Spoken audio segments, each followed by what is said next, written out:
میں آپ سے درخواست کرتا ہوں کہ اگر آپ قرآن پاک کے ہر پارہ کا مختصر خلاصہ یا پھر نماز تراویح میں پڑھی گئی آیات کا مختصر خلاصہ سننے کی سعادت حاصل کرنا چاہتے ہیں تو ہمارے یوٹیوب چینل کو ضرور سبسکرائب کریں۔ آپ کا یہ عمل آپ کو قرآن پاک سے محبت عطا کرے گا۔ دوسری آپ سے گزارش ہے کہ اگر آپ رمضان المبارک کا پورا مہینہ ہمارے ساتھ رہیں تاکہ آپ اور ہم رمضان کی برکتیں حاصل کر سکیں۔ ناظرین، اگر کوئی بات سمجھ میں نہ آئے تو میرے ای میل پر مجھے اپنا پیغام ارسال کریں، موبائل پر کال کریں یا پھر خط و خطابت کے لیے ہمارے ایڈریس پر خط لکھیں۔ شکریہ۔ بسم اللہ الرحمن الرحیم۔ 22ویں تراویح کا درس قرآن۔ سورۃ الاحقاف مکی صورت ہے۔ اس میں 4 کو 35 آیات لفظ احقاف آیت نمبر 21 میں، اسی وجہ سے سورت کا نام الاحقاف رکھا گیا ہے۔ احقاف حقف کی جمع ہے۔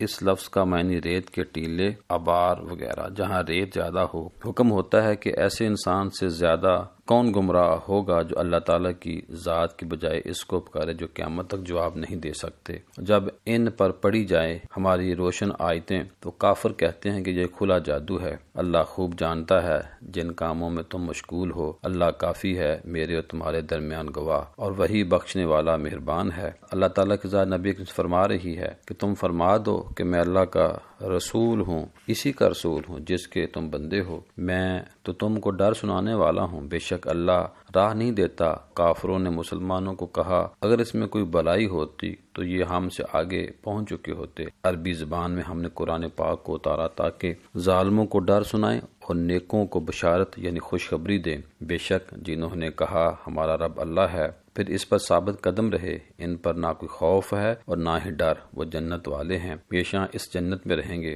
اور ہم نے آدمی کو حکم دیا کہ اپنے ماں باپ سے بلائی کریں۔ ماں نے اسے پیٹ میں رکھا تکلیف کے ساتھ، پھر دودھ پلایا۔ سورہ محمد مدنی صورت ہے۔ اس میں 4 رکوع ہیں۔ حکم ہوتا ہے جنہوں نے کفر کیا اور اللہ کی راہ سے روکا، اللہ نے ان کے عمل برباد کر دیے، اور جو ایمان لائے اچھے کام کی اور اس پر ایمان لائے جو محمد صلی اللہ علیہ وآلہ وسلم پر اتارا گیا، ان کے رب کے پاس حق ہے۔ حکم ہوتا ہے کہ جب کافروں کے سامنا یعنی جنگ ہو تو ان کو قتل کرو، اور جب زیادہ قتل ہو جائیں تو باقی لوگوں کو گرفتار کر کے اچھی طرح باندھ لو، اور اس کے بعد آپ کی مرضی ہے ایسے چھوڑ دیں یا پھر فدیہ لے لو۔ ایسی صورتحال میں جب کافر ایمان لے آئیں یا پھر آپ کے تابع ہو جائیں۔ سورہ فتح مدنی ہے۔ اس میں 4 رکوع ہیں۔ حکم ہوتا ہے بے شک ہم نے تمہارے لیے روشن فتح فرما دی تاکہ اللہ تمہارے سبب گناہ بخش دے، آپ کے اگلوں اور پچھلوں کے، اور تم پر اپنا تمام انعام کر دے، اور اللہ حکمت والا ہے تاکہ ایمان والے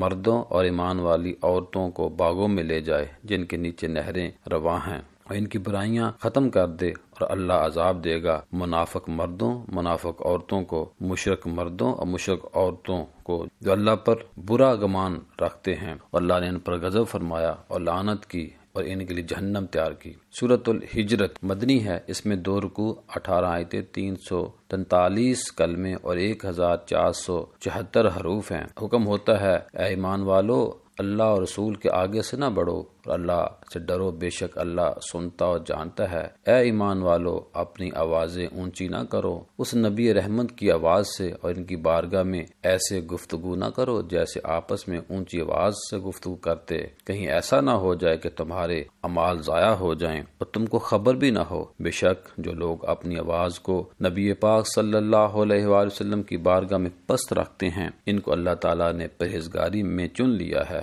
ان کے لیے بخشش اور بڑا ثواب ہے۔ سورہ قاف مکی صورت ہے۔ اس میں 3 رکوع ہیں۔ حکم ہوتا ہے کہ ہم نے انسان کو پیدا کیا اور ہم جانتے ہیں کہ اس کے دل میں وسوسے پیدا ہوتے ہیں، اور ہم اس کی شارک سے قریب ہیں۔ اللہ کے ساتھ جس نے کوئی اور معبود بنایا اس کے لیے سخت عذاب ہے۔ سورۃ الذاریت مکی صورت ہے۔ اس میں 3 رکوع ہیں۔ حکم ہوتا ہے بے شک وہ جو اس سے پہلے نیکوکار تھے وہ رات میں کم سوتے اور پچھلی رات میں استغفار کرتے، اور ان کے مال میں حق تھا غریب اور مسکینوں کا۔